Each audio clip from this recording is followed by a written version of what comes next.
믿음의 분량대로 지혜롭게 생각하라 라는 제목으로 같이 말씀을 나누겠습니다. 로마서 12장 3절부터 8절까지 우리 지난주에 이어서 로마서 12장 3절부터 8절까지 우리 같이 봉독하도록 하겠습니다. 시작. 내게 주신 은혜로 말미암아 너희 각 사람에게 말하노니 마땅히 생각할 그 이상의 생각을 품지 말고 오직 하나님께서 각 사람에게 나누어 주신 믿음의 분량대로 지혜롭게 생각하라.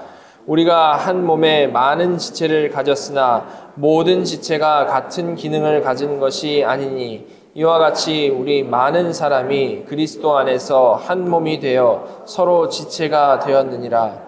우리에게 주신 은혜대로 받은 은사가 각각 다르니 혹 예언이면 믿음의 분수대로, 혹 섬기는 일이면 섬기는 일로, 혹 가르치는 자면 가르치는 일로, 혹 위로하는 자면 위로하는 일로, 구제하는 자는 성실함으로, 다스리는 자는 부지런함으로, 긍휼을 베푸는 자는 즐거움으로 할 것이니라. 아멘.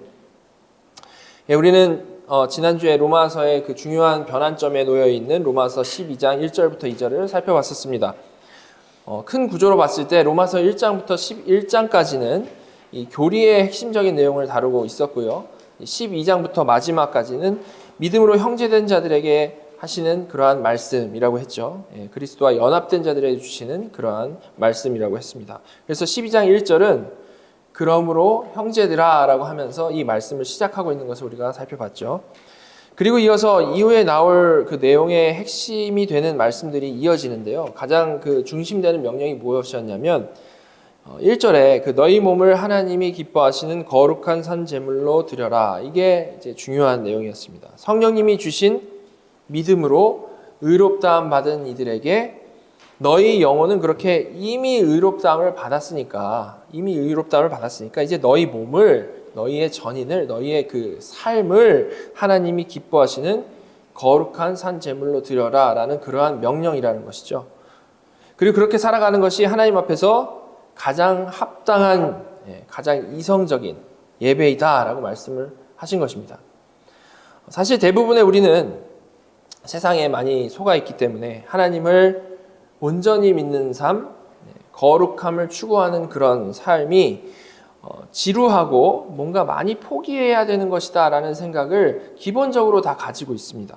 사실 그런 생각 때문에 우리가 하늘의 신령한 복을 이미 다 받고도요, 실제로 누리는 삶을 살아가지를 못하고 있는 것이죠. 그러나 하나님께서 온 우주를 정말로 통치하시고 내가 그의 자녀라는 것을 믿는 그 사람에게 가장 합당하고 가장 이성적인 태도, 가장 합당한 태도는요, 당연히 그 하나님께서 원하시는 대로 살려고 최선을 다해 살아가는 것이지 않겠습니까? 그죠?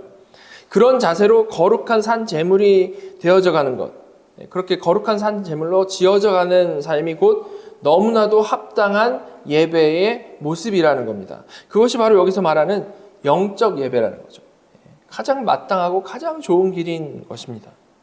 자, 그리고 이 중요한 삶의 목적을 이루어가기 위해서 우리에게 필요한 정말 너무나도 중요한 것이 있는데요. 사도 바울은 그것을 분별이라고 말을 했습니다. 분별. 여러분, 왜 분별이 중요하겠습니까? 분별.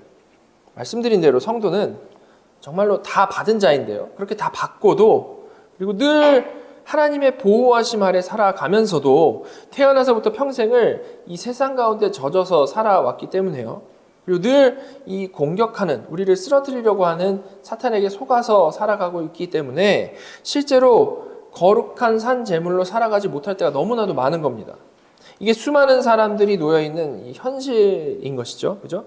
자, 바로 이런 상태에서 벗어나서 정말 우리가 온전히 지어져 가기 위해서 가장 먼저 내 삶 가운데 하나님의 선하시고 기뻐하시고 온전하신 뜻이 과연 어디에 있는지 제대로 우리는 분별할 수 있어야 된다는 겁니다. 제대로 분별해야겠죠. 그죠? 제대로 분별해야 제대로 나아갈 수 있는 겁니다.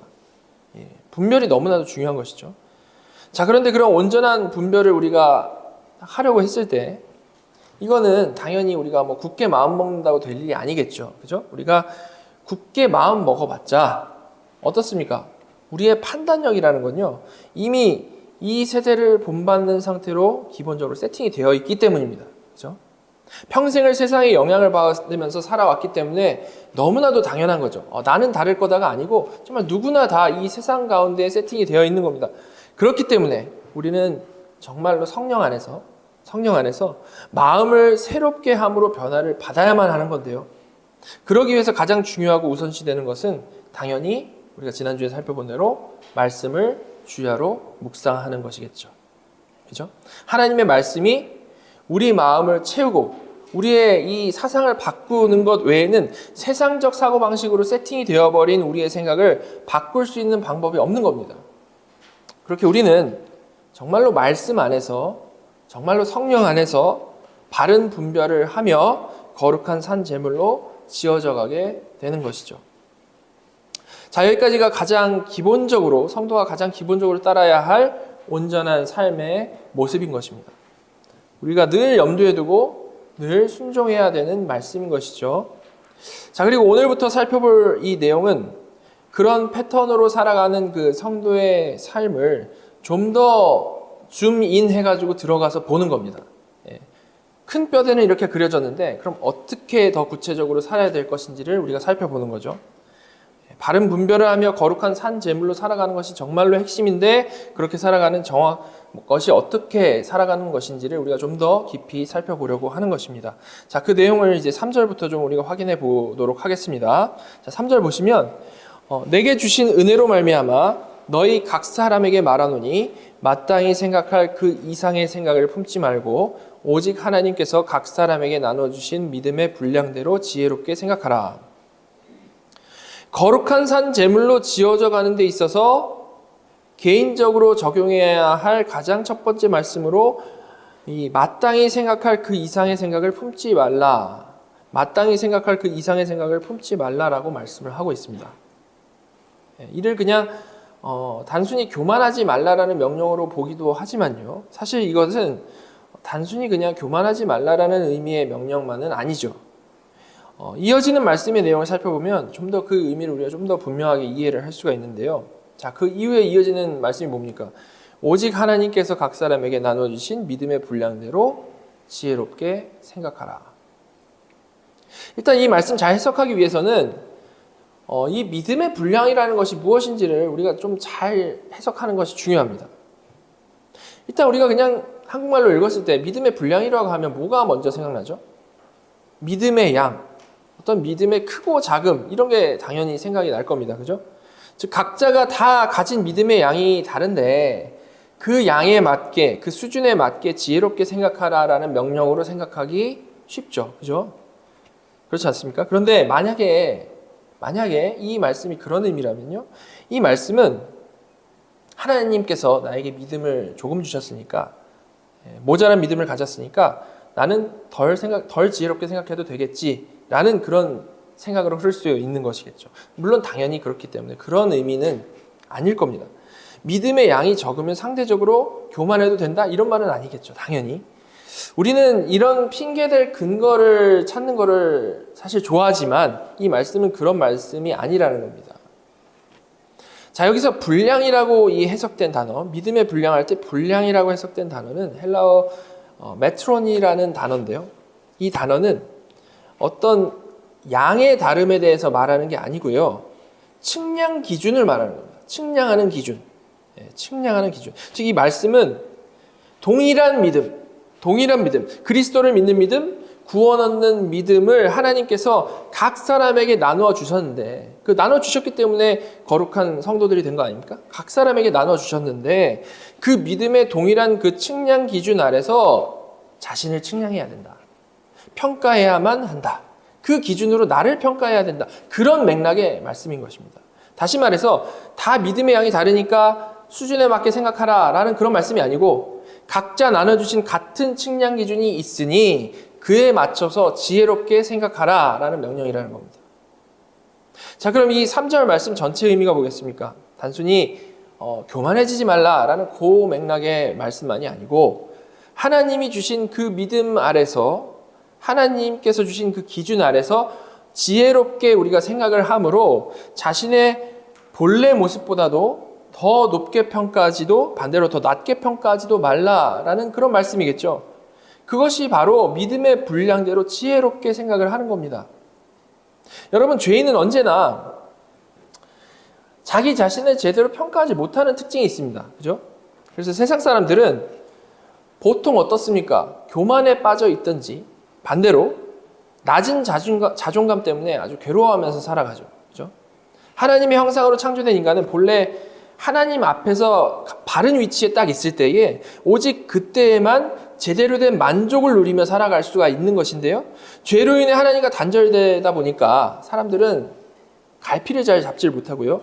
자존감이 무너져 있든지 아니면 반대로 근거 없이 아주 교만해 있든지 그런 상태로 살아간다라는 겁니다. 그렇게 늘 그냥 위아래로 그냥 갈팡질팡하면서 살아가는 것이 죄인들의 모습이라는 것이죠. 어디에서든 욕망이 잘 충족되지 못하니까 공허한 마음을 가지고 오르락내리락 하는 겁니다. 그런데 하나님께서 나누어 주신 이 진짜 믿음을 가진 자들 어떻습니까? 살아있는 믿음이 늘 그 기준이 되기 때문에 이를 딱 기준으로 하여 가지고 그리고 또한 성령 안에서 받은 그 지혜로서 진짜 하나님 앞에서 나를 찾을 수가 있는 겁니다. 진짜 나. 하나님이 누구신지를 알고 또한 그 앞에서 내가 누구인지를 아니까 믿음으로 살아갈수록 점점 균형을 잡아가는 거죠. 그죠? 공허한 마음이 하나님으로서 채워짐으로 진짜 나를 찾고 만족하면서 진짜 만족을 누리며 살아갈 수 있다는 겁니다. 이렇게 바른 분별을 하며 거룩한 산제물로 살아가는 그 삶 가운데 나타나는 그 첫 번째는요. 하나님 앞에서 정말 나를 찾는 것. 하나님 앞에서 정말 나를 찾는 것. 그래서 교만하지도 절망하지도 않으며 믿음의 기준 아래서 지혜롭게 생각하고 만족하며 살아가는 모습을 찾는 것이라는 말이죠. 여러분 어떠십니까? 우리 믿음이 진짜 하나님께서 주신 정말 살아있는 믿음이라면요. 우리는 이전에 교만하던 모습, 이전에 낮은 자존감으로 살아가던 그런 모습, 절망하던 모습, 남이 어떻게 나를 생각할까에 모든 것이 달려있는 그러한 모습, 거기서 벗어나서 정말 하나님께서 주시는 하나님으로부터만 그 만족감을 찾고 누리며 살아가는 진짜 나로서 살아갈 수 있게 되는 겁니다. 늘 남들 시선만 의식하며 살아가다가 그런 것에서 자유로워지고 진짜 나를 찾는 거죠. 그것이 바로 믿음의 분량대로 지혜롭게 생각하는 하나님의 자녀의 모습인 겁니다.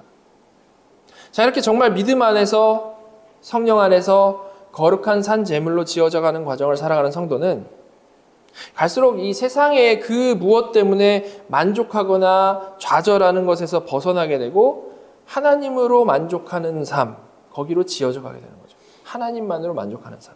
절대 이것은 막 세상으로부터 난 이제부터 초연해야지라고 딱 마음을 먹고 심신수련을 막 잘해가지고 그렇게 되는 게 아니고요. 하나님으로부터 만족하게 되니까 그 어디나 하늘나라가 되니까 세상에 집착할 이유가 없어지는 삶으로 지어져 간다라는 겁니다. 당연히 그런 변화된 마음과 삶의 태도는 단지 개인적으로만이 아니고 당연히 이 사람들과의 관계에서도 나타나게 될 수밖에 없는 거죠. 그죠? 하나님 앞에서 나의 자리를 확인을 하는 건요. 단순히 하나님과 나 사이의 관계만 딱 해결되고 끝인 게 아니라는 말입니다. 사도 바울은 이어서 그런 이 사람들과의 관계 안에서 나타나는 그런 회복된 모습에 대해서 말씀을 하는데요. 4절 보시면 우리가 한 몸에 많은 지체를 가졌으나 모든 지체가 같은 기능을 가진 것이 아니니 라고 시작을 하는데 자, 바울은 사람들과의 이 관계의 회복을 이야기를 하면서 몸의 지체를 가지고 설명을 하고 있습니다. 여러분, 내가 하나님과 회복된 것을요, 예를 들어서 이 몸으로 비유한다라면 마치 손이 마비가 되었었는데 그것이 딱 회복이 되므로 그 이후로는 내 손이 머리의 지시를 제대로 받고 제대로 움직이는 것, 이게 회복된 거겠죠? 고장난 몸이 회복되는 게 이런 거 아닙니까? 그죠? 그게 건강한 거죠. 근데 인간의 몸이라는 것이 어떻습니까? 모든 지체가 손, 발, 모든 우리의 장기나 모든 지체가 머리에 직접 달려 있는 게 아니지 않습니까? 그죠? 오로지 머리하고만 관계 있는 게 아니란 말입니다. 만약에 그런 식으로 우리가 상상한다면 어떤 모습이겠습니까? 무나온 모습을 한 괴물이겠죠. 그죠? 그죠? 모두 다 머리에 달려있는 모습. 당연히 사랑의 건강한 몸은 그렇게 생기지 않았고, 건강한 몸은 분명히 모든 지체가 머리의 지시를 온전히 받는 건 맞는데요. 지체끼리도 서로 연결이 돼가지고 각자 기능을 잘 해나가는 것이 건강한 몸인 겁니다. 그죠? 절대 머리하고만 관계 있는 게 아니고 각 지체들끼리도 긴밀한 관계 안에서 교통을 해야 그게 건강한 몸이라는 거죠. 그래서 바울은 그런 하나님과 사람의 회복된 관계를 설명을 하면서, 하나님과 사람의 그 회복된 관계를 설명을 하면서 우리가 한 몸에 많은 지체를 가졌는데 모든 지체가 같은 기능을 가진 것이 아니다라고 말씀을 하고, 이어서 분명히 5절에 이렇게 말합니다. 이와 같이 우리 많은 사람이 그리스도 안에서 한 몸이 되어 서로 지체가 되었느니라. 서로 지체가 되었느니라. 이와 같이 우리 많은 사람 누구겠습니까? 12장 시작할 때 형제들아 라고 하면서 시작을 했죠. 즉 우리 많은 그리스도의 이 지체된 형제들이, 자매들이 그리스도 안에서 한 몸이 되어가지고 서로 지체가 되었다. 서로 지체가 되었다라고 말씀을 하는 겁니다. 다시 말해서 우리 모두는 그리스도를 머리로 한 한 몸이 맞는데, 그건 거듭났으니까 기정사실이죠. 그런데 강조하는 것은 서로 지체가 되었다라는 거예요. 서로. 절대 머리하고만 연결된 게 아니고 서로 지체된 관계이다라는 겁니다. 즉 정말로 3절에서 확인한 내용, 그리스도 안에서 자기 자신을 제대로 보고 만족하며 살아가는 그런 건강한 지체는, 하나님과의 관계가 그렇게 된 지체는 단지 하나님 앞에서만 교만하지 않고 반대로 낮은 자존감의 모습으로 살아가지 않는 그런 게 아니고, 지체 간에, 교회 안에서도 교만해서 늘 남을 정죄하면서 살아간다라거나 반대로 자존감이 낮아가지고 뭐만 하면 삐지거나 그러지 않는다라는 거죠. 그들은 오히려 그런 사람들의 어떤 사람들의 평가가 아니고 진정으로 하나님으로 만족하고, 하나님으로 만족하다 보니까 오히려 몸에 피가 모자르면 어떻게 됩니까? 괴사되죠. 그렇게 괴사되어져 가고 있는 그런 다른 지체에게 그리스도의 보혈을 공급하는 역할을 하는 겁니다. 다른 말로 하면 서로 사랑하는 진정한 한 몸으로 살아가게 된다는 것이죠.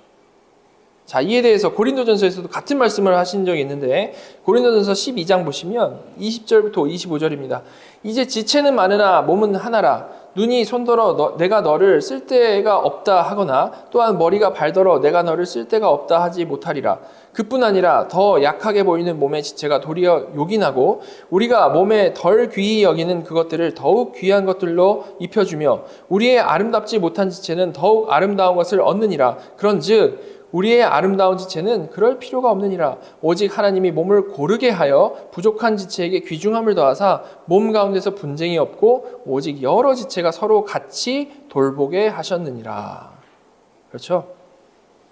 내가 그리스도를 머리로 한 지체로서 정말 하나님과 회복된 관계, 좌로나 우로나 치우침이 없고 교만하지도 않고 절망하지도 않고 하나님만으로 정말로 내가 만족하면서 살아간다라면, 그런 사람은 절대 같이 지체된 자들을 죽이는 방향으로 나아갈 수가 없고, 당연히 뒤처진 지체에게 그리스도의 보혈을 더 활발히 공급해서 살리는, 서로 같이 돌보는 삶을 살아가게 된다는 겁니다. 바울은 그리스도를 머리로 하여 함께 지체되었다라는 것이 무슨 의미인지, 어떤 모습을 내어놓는지를 설명을 쭉 해준 것이죠. 그리고 나서 이제 구체적으로 이제 각 지체들이 있는데 그 지체들이 그렇게 이제 서로를 살리기 위해서 각자의 역할들을 잘 해 나가는 것이 과연 무엇인지, 자, 여러 은사들을 통해서 이제 설명을 해 나갑니다. 여기서는 이제 7가지 은사가 쭉 이어져서 나오고 있는데요. 자, 6절부터 그 은사를 좀 보시면, 6절, 우리에게 주신 은혜대로 받은 은사가 각각 다르니 혹 예언이면 믿음의 분수대로. 자, 가장 먼저 은사를 얘기하면서 예언에 대해서 말씀을 하겠습니다. 예언의 은사. 예언에 대해서는 제가 사도행전 강의하면서 방언에 대해서 설명을 하면서 아주 자세히 다뤘던 적이 있었는데요. 이 예언은 우리가 예언이다라고 하면 딱 생각나는 거 뭡니까? 우리 미래를 점치는 거, 그죠? 포춘 텔링을 예언이라고 생각을 하죠. 그게 절대 아니죠. 근데 성경에 나오는 그 예언은 예언의 은사가 있다고 하면서 포춘 텔링을 막 하는 사람들이 종종 있는데 절대 그거 아니라는 겁니다. 자, 그러나 그렇다고 해서 그냥 예언은 설교랑 완전히 동일한 것이다 라고 말을 할 수도 없죠. 성경에서 말하는 예언은 기본적으로 미래를 점치는 건 아닙니다. 그런데 하나님께 초월적인 계시를 받아가지고 전하는 말씀이라는 사실은 맞습니다. 하나님께 받아서 하는 말씀. 그게 이제 설교와 구분되는 그러한 부분인 것이죠. 근데 이 예언의 은사에 대해서 생각을 할 때 우리가 기억해야 할 중요한 사실은 이 은사가 가능했던 기간은 정해져 있다는 사실입니다. 이 은사가 가능한 기간, 언제까지겠습니까? 바로 이 성경이 66권 정경으로 완성되기 전까지겠죠. 성경이 완성되기 전까지는 예언의 은사가 있는 사람들이 하나님께 직접 받아서 예언하던 것이 매우 이게 자연스러웠다라는 겁니다. 물론 당연히 이 은사는 사도들에게 주로 나타났겠죠. 그죠? 근데 나중에 성경이 이제 완성되고 나서는 더 이상 그런 예언의 방식이 하나님께 계시를 받는 방식일 수가 없게 되는 거죠. 이제는 그런 방식이 아니고 그런 하나님의 직접 계시는 종결이 되었고요. 오직 성경에만 근거하여 선포되는 설교로서 그 명맥이 이어져 가는 겁니다. 자, 그런데 바울은 이 예언의 은사를 말을 하면서, 그 당시에 예언이 있었으니까요. 예언의 은사를 말하면서 예언은 믿음의 분수대로 해야 한다라고 말씀을 하고 있습니다. 믿음의 분수대로 해야 된다. 자, 앞서 우리는 3절에서 믿음의 분량에 대한 얘기를 생각을 해봤죠. 그거 뭐라고 했습니까? 믿음의 척도라고 했어요. 믿음의 척도. 근데 이번에 믿음의 분수라고 나오고 있죠. 예. 뭐 한국말로는 비슷해 보이는데, 그래서 우리가 좀 더 살펴보면 분수라고 이 해석된 단어는 헬라어로 보면 아날로기아입니다. 아날로기아. 분석해 보면 이 아날로기아의 아나라는 뜻은요, 위로라는 뜻이거나 다시라는 그런 뜻이고요. 로기아는 말씀이라는 뜻입니다. 개념, 말씀 이런 뜻이죠. 그래서 이거를 보통 이제 아날로지, 유비라고 하는 거죠. 그죠? 자, 의미가 그럼 뭐겠어요? 믿음의 분수, 믿음의 아날로지. 즉, 이 땅에 있는 구체적인 사물들이 있잖아요. 구체적인 사물을 가지고 자, 위에 있는 개념, 말씀을 비유적으로 설명해 내는 것을 말을 하는 겁니다. 이 땅에 있는 개념을 가지고 위에 있는 것을 비유적으로 설명해 내는 것. 자, 지금까지 살펴봤던 거 뭐가 있습니까? 그리스도와 교회의 관계를 이 땅에 있는 머리와 몸의 그 지체로서 설명한 것이 바로 이게 유비겠죠. 그죠? 그리고 우리가 잘 아는 거, 주님과 우리의 관계를 포도나무 가지로 설명한 거. 이런 게 다 유비인 겁니다. 믿음의 유비죠.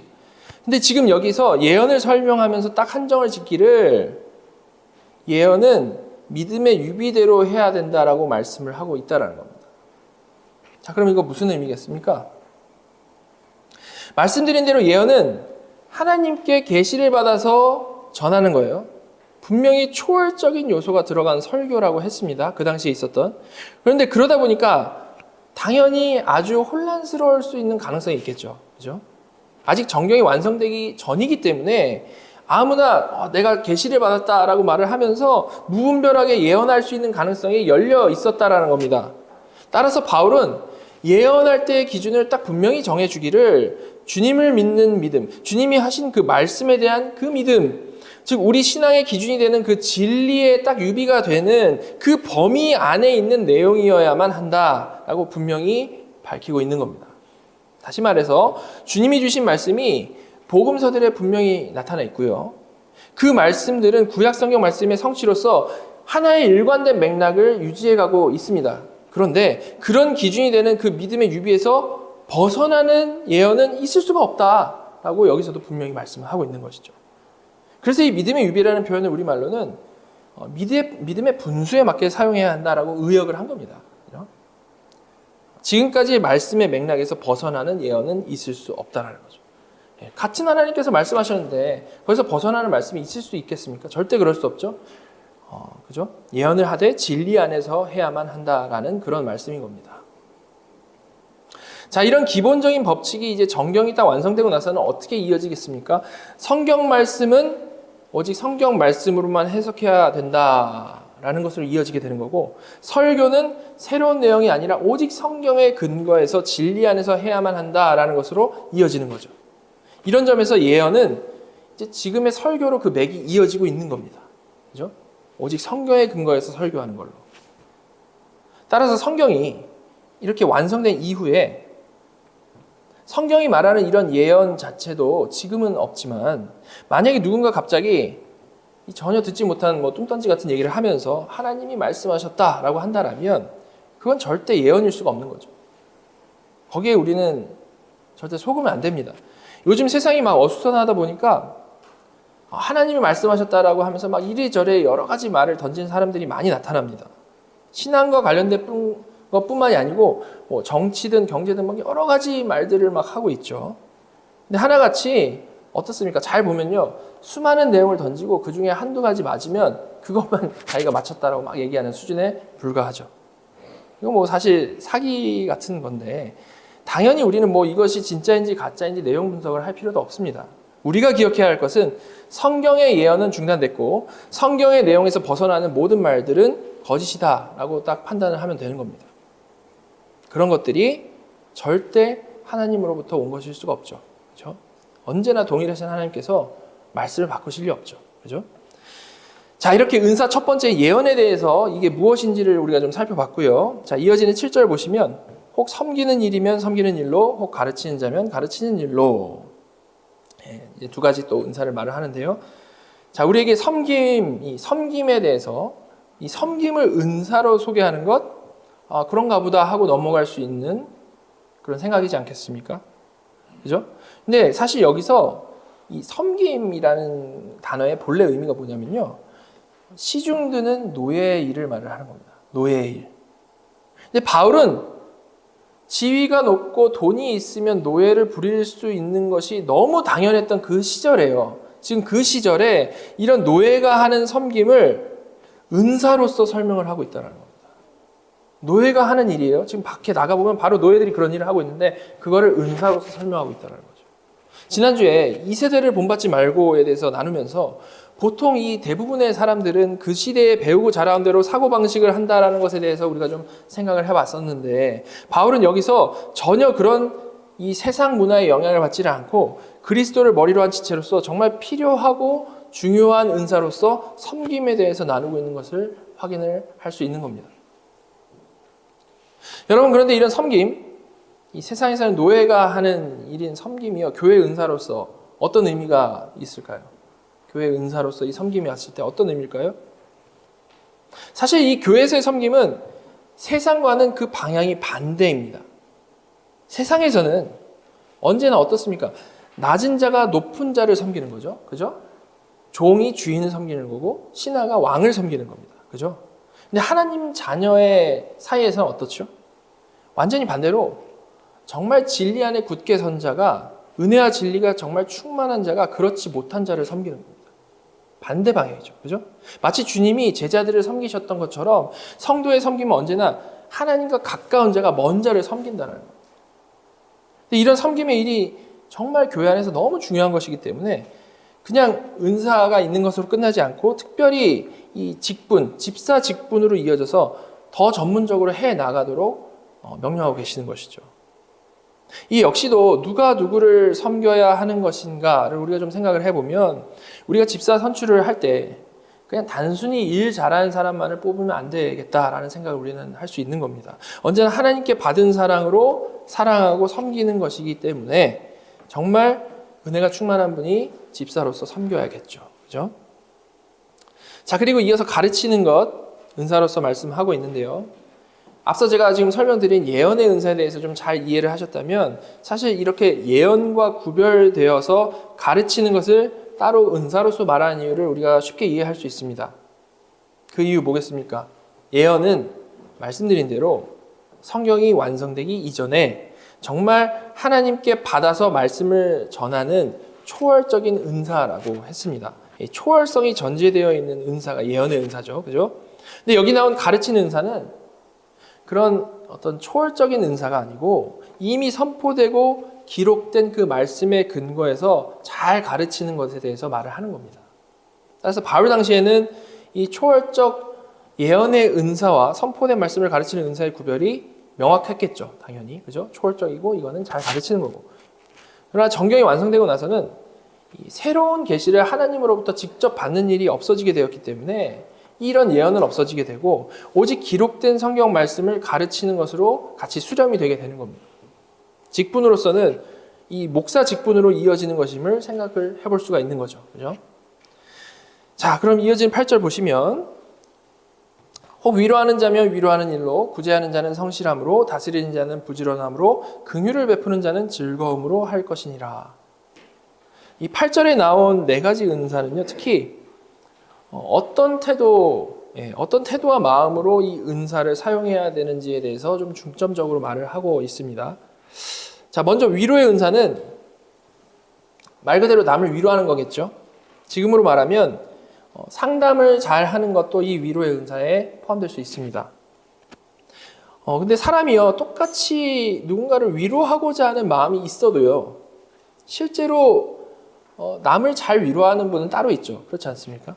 마음만 있다고 이게 잘 되지를 않습니다. 우리가 위로를 실패하는 아주 일반적인 이유를 좀 한 가지만 생각을 해보면요. 누군가 어떤 정신적으로, 육체적으로 아파하고 있을 때 그 사람을 찾아가서 만나보는 것은 그 목적이 분명하죠. 그죠? 그 사람을 위로하기 위해서 가는 거 아니겠습니까? 그럼 그런 사람을 잘 위로하기 위해서 우리는 어떻게 해야 할까요? 가장 먼저 그 사람의 마음을 잘 들어주고 아픔을 깊이 공감하고 같이 말씀을 나눠야겠죠. 그죠? 네. 그렇게 우리가 정말 먼저 마음을 먼저 공유하는 것 이후에 정말 그 열린 마음에 하나님 사랑을 전해야 그게 진정한 위로가 되는 것입니다. 그죠? 사실 이거 너무 당연한 건데 많은 사람들은 어떤 실수를 주로 합니까? 많은 사람들이요, 위로한답시고 이제 가서 아픈 사람은 그냥 가만히 있고 자기는 이제 끝도 없이 자기 이야기를 막 해대는 경우가 있습니다. 사실 위로하러 갔으니까 이제 뭐라도 해야 된다는 마음 때문에 막 그렇게 하는 건데요. 사실은 큰 잘못이죠. 이거 한번 생각해 보십시오. 이런 사람의 방문이 지금 아프고 힘든 사람에게 어떤 느낌일까요? 그렇지 않아도 막 심신이 버티기 힘든 상황인데 매우 피곤한 방문이 되는 거죠. 그죠? 그렇지 않아도 속상해가지고 남의 얘기를 들을 겨를조차 없는데 찾아와가지고 막 내 얘기를 한다면 이게 엄청난 스트레스가 되는 겁니다. 그리고 그렇게 자기 이야기만 많이 하는 거 자체도 힘든데 이제 최악의 위로는 이 내용마저도 좀 잘못된 경우인데요. 예를 들어서 내가 사업이 망해가지고 되게 힘들어하고 있는데 위로한다고 와서 너가 망해서 안타깝다 이 얘기 간단히 하고 그러나 나는 더한 것도 겪었다 말하면서 너의 경우는 사실 아무것도 아니다. 이거를 이제 위로라고 하는 경우가 참 많이 있습니다. 물론 이거 좋은 마음으로 왔을 거고 위로하고자 하는 마음으로 자기 경험을 나눈다라고 생각을 할 텐데 그러나 조금만 입장을 바꿔서 생각을 해보면 그게 사실 전혀 위로가 안 된다는 것을 우리는 생각을 해볼 수가 있는 거죠. 망한 사람 입장에서 이런 얘기 듣는 게 얼마나 힘들고 짜증나겠습니까? 우리는 수많은 경우 위로한답시고 내가 더한 일도 겪었으니 너는 별것도 아니야 라는 이런 맥락을 전하는 것을 위로라고 할 때가 참 많은 겁니다. 자, 이렇게 기본적으로 좀 눈치가 없고 공감 능력이 떨어지는 사람은 위로하고 싶은 아주 좋은 마음이 있어도 진정한 위로를 잘 하지를 못하는 거죠. 오히려 이게 되게 상황만 더 악화시킬 가능성이 높은 겁니다. 위로한다고 왔는데 그런 분이 이런 얘기만 한다면 그런 사람이 신방 온다면 얼마나 피곤하겠습니까? 그죠? 그 후에 나올 성경적 권면은 잘 들리지 않겠죠. 따라서 사람들을 신방하고 권면하는 장로에게는 무엇보다도 이런 위로의 은사 필수적일 수밖에 없는 겁니다. 잘 공감하고 잘 들어주는 것, 또한 그에 적합한 성경적인 답을 잘 나눌 수 있는 것, 이게 정말 귀한 은사인 거죠. 그죠? 자, 그리고 이어서 구제하는 은사 말씀하는데요. 이 구제는 교회적으로 구제하는 거 얘기하는 게 아니고 자신의 개인적인 소유로 다른 사람 돕는 것에 대해서 말씀을 하는 겁니다. 이런 구제에 대해서는 성실함이 필요하다라고 말씀을 하고 있습니다. 여기서 성실하다라고 해석된 이 단어는 태도랑 말이 아주 가식이 없고 숨김이 없다라는 의미의 단어죠. 즉 성실함으로라고 해가지고 막 꾸준히 구제해야 된다라는 걸 지금 강조하는 그런 지금 설명이 아니고 구제하면서 다른 마음을 품지 않아야 된다. 숨은 동기가 없어야 된다. 이런 말씀을 하고 있는 겁니다. 자, 이건 어떤 상황이겠습니까? 개인적인 물질로 남을 도울 때 이를 통해서 우리가 갖기 쉬운 유혹이 뭐죠? 이를 통해서 이 돕는 걸 통해서 내가 드러나기를, 이를 통해서 혹은 교회 직분자들의 이것을 잘 알리기를, 이런 생각입니다. 사람의 죄악된 마음은 정말 진실된 마음으로 도우면서도 또 한편으로는 이런 다른 마음을 품을 수가 있는 게 우리 죄성이죠. 그죠? 우리는 늘 그렇게 약한 겁니다. 그런데 그런 숨은 동기 없이 오로지 긍휼한 마음에만 충만해가지고 남을 순전하게 잘 돕는 사람들이 있는데, 그런 사람에게 바로 이런 구제의 은사가 있다는 겁니다. 자, 그리고 이어서 다스리는 은사 말씀하는데요. 보통 사람들 다스리는 것, 특히 남자들에게는 이런 권력력이 많죠. 그죠? 그래서 어떻게든 이 다스리는 위치에 오르려는 그런 욕심이 참 많이 있습니다. 실제로 이 잘 다스리는 일 자체에는 별로 관심이 없으면서 다스리는 위치에 오르는 것으로 마음이 가득한 경우가 참 많죠. 그래서 교회에서는 특히 다스리는 직분인 장로에 대한 욕심 때문에 수많은 문제들이 생기는 경우가 있습니다. 잘 다스리고 싶어서라기보다는 그 자리에 오르는 것에 대한 그런 욕심 때문이죠. 물론 그렇게 다스리는 그 직분 자체에 욕심을 내기 이전에 당연히 우리가 생각을 해야 될 부분은 나에게 정말 다스리는 은사가 있는지 없는지에 대해서 좀 잘 생각을 해봐야 되는 겁니다. 그렇지 않겠습니까? 전에 제가 이 장로의 직분을 포함한 이 직분이 무엇인지에 대해서 아주 자세히 나눴던 적이 있는데요. 직분자는 일단 교회의 직원이라고 했습니다. 직원. 그죠? 직분자는 이 여러 사람이 모이는 교회가 제대로 나아갈 수 있게 하기 위해서, 일하기 위해서 세워진 사람이 직분자라는 거죠. 그리고 당연히 다스리는 일을 누군가는 해야겠죠. 그렇기 때문에 기능적으로 잘 다스리는 은사를 가진 사람이 장로로 선출돼서 다스리는 그 일을 해 나가야 되는 겁니다. 바로 이런 관점. 일손이 필요하기 때문에 그에 적합한 사람을 뽑는 것이다 라는 이런 관점으로 우리는 직분을 생각하고 그에 걸맞는 사람을 세워야 되는 것이겠죠. 근데 수많은 경우 그런 생각 없이 그냥 막연히 인기 투표로 가거나 아니면 그냥 겉보기에 그럴듯해 보이는 사람을 세우는 경우들이 참 많이 있습니다. 물론 그렇게 되면 당연히 교회에 큰 손실이겠죠. 그죠? 병자가 많아서 의사를 뽑았는데 그 사람이 그냥 괜찮은 사람인 것처럼 보여서 의사일 수는 없는 거지 않습니까? 그죠? 우린 정말 다스리는 일을 잘 해나갈 수 있는 사람을 장로로 선출을 해야 되는 겁니다. 장로의 구체적인 조건에 대해서는 제가 전에 설교했던 내용을 이번 주에 주중에 카톡으로 다시 올려드리도록 하겠습니다. 오늘 본문 내용만 좀 살펴보면요. 여기서 바울은 다스리는 은사는 딱 한 가지로 부지런함이 같이 가야 한다라고 꼭 말씀을 하고 있습니다. 부지런함. 이 부지런함이라는 게 뭐냐면 열정을 말하는 건데요. 그냥 막 열심히 한다 이것이 아니고 자기가 맡은 바를 성실히 빈틈없이 해나가는 것에 대해서 말을 하는 겁니다. 여러분, 왜 수많은 조건 중에 이런 성향이 다스리는 자에게 필요한 걸까요? 딱 한 가지를 말하는 소리, 이것을 얘기를 했을까요? 이게 누군가를 다스리기 위해서는 이런 부지런함이 정말 가장 기본 중에 기본이기 때문에 그렇습니다. 여러분, 만약에 다스리는 자가 자기 맡은 바를 가장 우선에 두지를 않고 자기 사사로운 일들 때문에 매번 다르게 행동한다라고 생각을 해보시기 바랍니다. 그럼 다스림 당하는 자들, 팔로워는요, 갈피를 잡지 못하는 거죠. 그죠? 기준점이 막 흔들리는데 당연히 전체가 흔들릴 수밖에 없는 겁니다. 그래서 다스리는 자, 장로는 그 어떤 조건보다도 꾸준하고 성실하고 부지런한 사람, 그런 사람이 되어야 되는 것이죠. 아무리 뛰어나고 아무리 대단한 생각과 능력을 가지고 있다 할지라도 그 사람 자체가 늘 감정에 오르락내리락하고 꾸준하지 못하고 이리저리 흔들리는 사람이라면 팔로워 입장에서는 도대체 내가 뭘 팔로우해야 되는지, 어느 장단에 맞춰야 될지를 알 수가 없는 겁니다. 제가 자주 드는 예인데, 제가요, 만약에 수련회를 앞두고 전날 갑자기 이제 교회 카톡에다가 제가 일이 생겨가지고 참석하지 못하게 되었습니다 라고 올린다면, 목사님이 바빠서 못 오는가 보다 라고 생각하시겠습니까? 물론 제가 그런 적이 한 번도 없기 때문에 만약에 처음에 그랬다면 진짜 무슨 큰일이 생겼나 보다라고 생각을 할 수 있겠지만, 그러나 대부분 그런 게 이해될 수 있는 핑계가 아닙니다. 그죠? 그런데 우리가 직분에 대해서 공부할 때 나눴듯이 목사는 뭡니까? 강도 장로죠. 강도 장로고, 장로는 우리가 그냥 장로님이라고 하는 장로는 7위 장로입니다. 자, 둘 다 똑같이 장로인데 역할이 다른 거죠.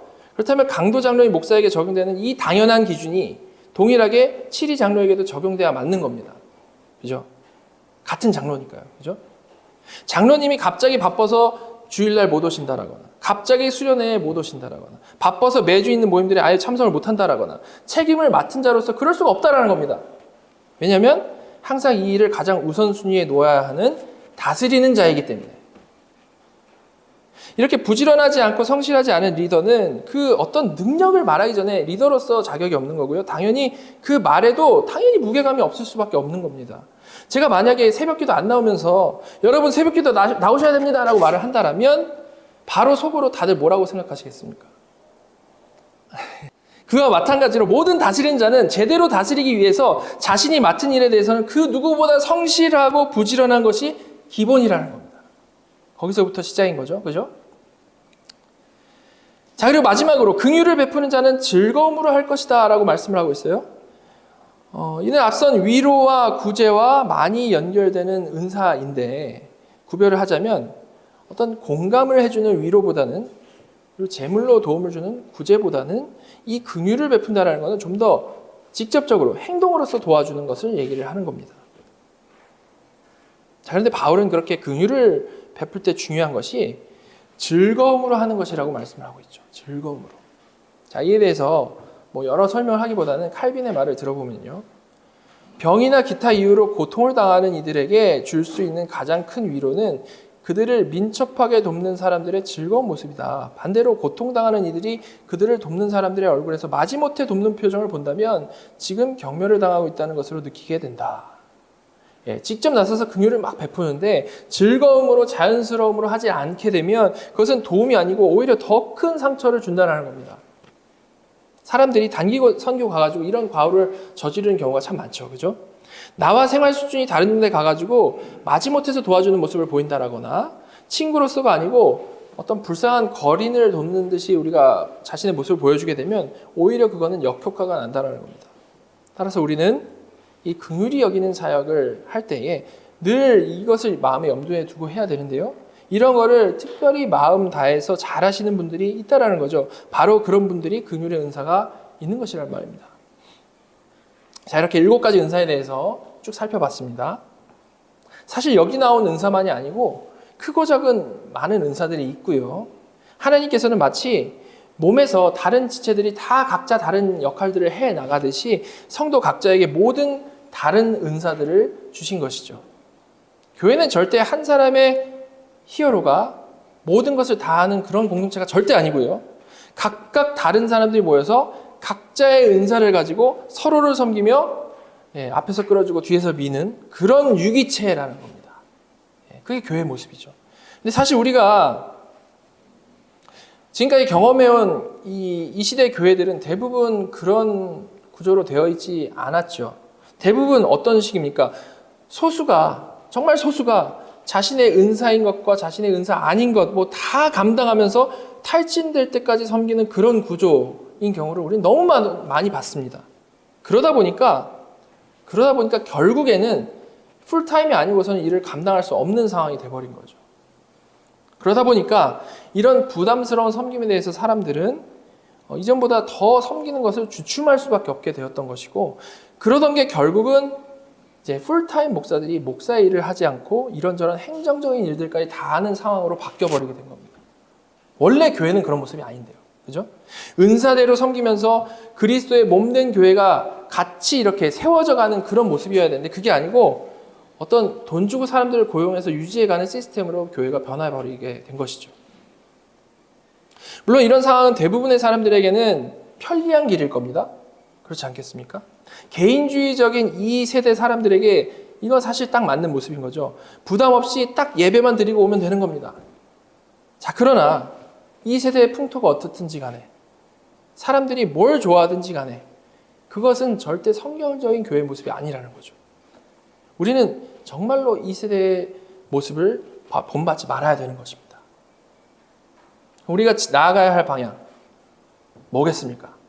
우리는 3절에 나온 하나님께서 각 사람에게 나눠주신 믿음의 분량대로 지혜롭게 생각하라 라는 이 말씀을 잘 기억을 하면서 하나님 앞에서 말씀 안에서 내가 과연 누구인지 그리고 나의 은사는 무엇인지를 잘 발견하고 발전시켜 나가야 되는 겁니다.